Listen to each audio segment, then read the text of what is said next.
जनता की बात जनता के साथ। अरे मुर्दाबाद मुर्दाबाद, मेलेडी चॉकलेट खाओ, अरे मेलेडी चॉकलेट खाओ।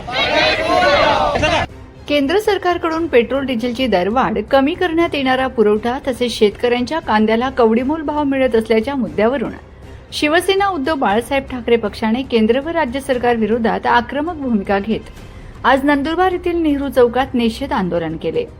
या आंदोलनात केंद्र सरकारच्या धोरणांविरोधात जोरदार घोषणाबाजी करण्यात आली। यावेळी बैलगाडीवर मोटरसायकल, सिलेंडर व तेलाचा डब्बा ठेवत सरकारचा निषेध करण्यात आला।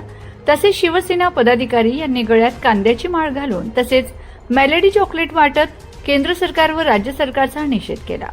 शेतकऱ्यांच्या प्रश्नांकडे दुर्लक्ष होत असल्याचा आरोप करत आंदोलनकर्त्यांनी केला। वाढत्या इंधन दरांमुळे सर्वसामान्य नागरिक तसेच शेतकरी वर्ग आर्थिक अडचणीत सापडला आहे आणि इकडे प्रधानमंत्री हे विदेश दौरे करत मेलेडी चॉकलेट वाटप करत आहेत। या सरकारला शेतकरी, गरीब वर्ग व व्यापारी यांच्याशी काही देणे नाही असा आरोप यावेळी संपर्क प्रमुख गुलाबराव वाघ यांनी केला।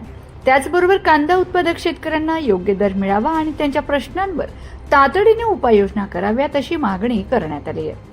शिवसेना संपर्क प्रमुख गुलाबराव वाघ यांच्या नेतृत्वाखाली हे आंदोलन पार पडले। यावेळी मुंबई महापालिकेचे नगरसेवक जितेंद्र वळवी, जिल्हा प्रमुख पंडित माळी यांच्यासह शिवसैनिक मोठ्या संख्येने उपस्थित होते।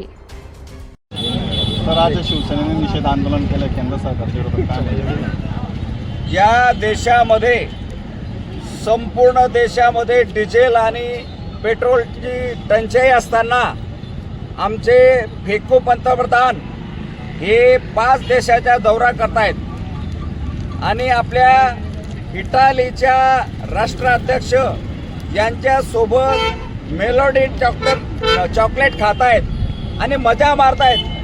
पण या देशामध्ये, या नंदुरबार, जळगाव, उत्तर महाराष्ट्रामध्ये शेतकरी हा डिझेलसाठी रांगा लावून पेट्रोल पंपावर उभा आहे।